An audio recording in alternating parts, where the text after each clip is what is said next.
Hi there, my name is Gladys from Rio, and I'd like to share with you three powerful commandments to help you maintain your well-being and keep hurts at bay. Now, I don't know about you, but life happens, and sometimes we can end up accumulating a number of hurts. One of the things I've discovered is that I can actually take ownership of that and manage my life in a better way that will not only promote my own personal well-being, but will keep hurts away. So here goes. Here are three empowering commandments that made a difference, a tremendous difference in my life, and I really hope it does the same for you. So the first one is, thou will learn to say no more often. Now I'm sure I can hear some people say, hooray! Yes. A number of us struggle with the idea of saying no because we kind of think it's like some cardinal sin to say no, or we think we don't want to offend somebody, or they might make us feel guilty about it. But I just want to stop you right there. You are entitled to say no. This is what I say to women all the time. You are the chief executive of your life, Inc. So as the chief exec, you can make whatever decisions you feel are right for your life. And so in terms of saying no, I always encourage people, if you're struggling around that area, maybe you feel under pressure or whatnot, here's a simple tip that I do. When somebody asks me to do something, I say, okay, give me some time to think about it. So I might give them 24 hours, or depending on what it is, I might come back to them sooner or even later.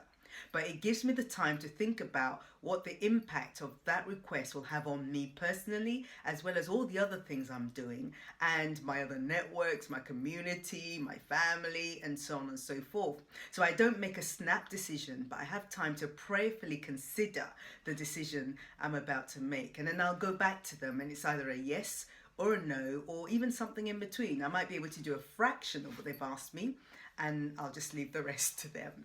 But you are entitled to say no, and you do not have to feel pressured to do otherwise. Now, number two is, this is one of my favorite ones, thou will love thyself as thy neighbor. Now, you've heard the commandment in the Bible, thou will love thy neighbor as thyself.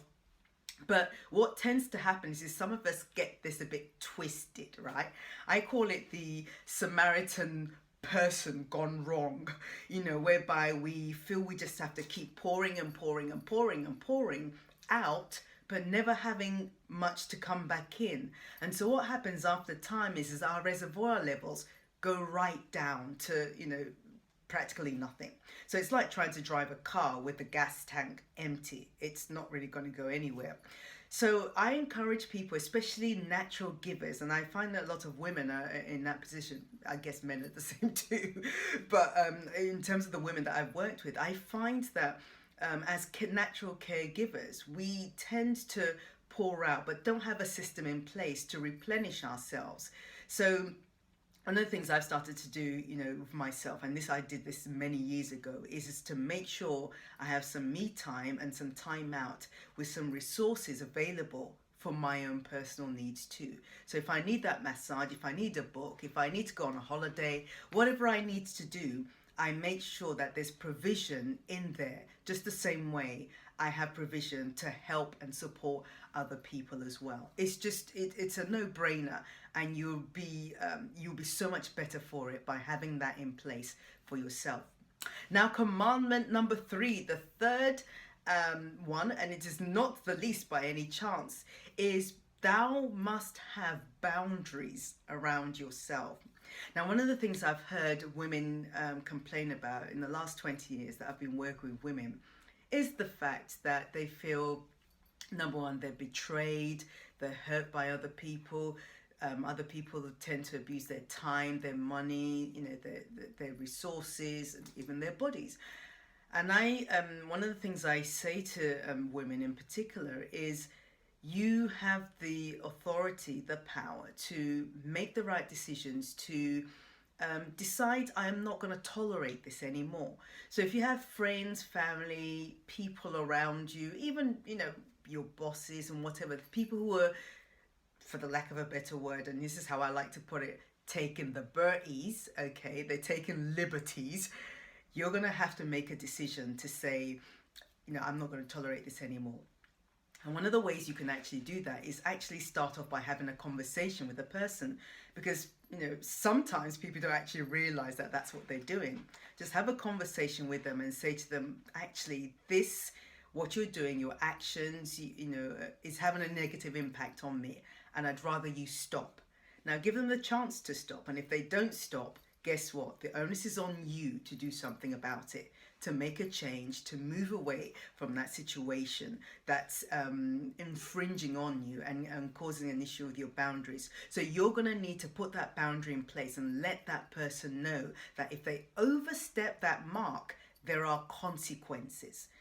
So I have some people tell me that they feel like people treat them like an ATM, like a bank, constantly asking for money, or think that they've got nothing better to do with their time, so constantly asking to for favors and to be babysitting and whatnot. But you know what? It's no point whinging and complaining about it. I'm putting the onus back on you to do something about it. So you set the boundaries and you decide what's acceptable and not.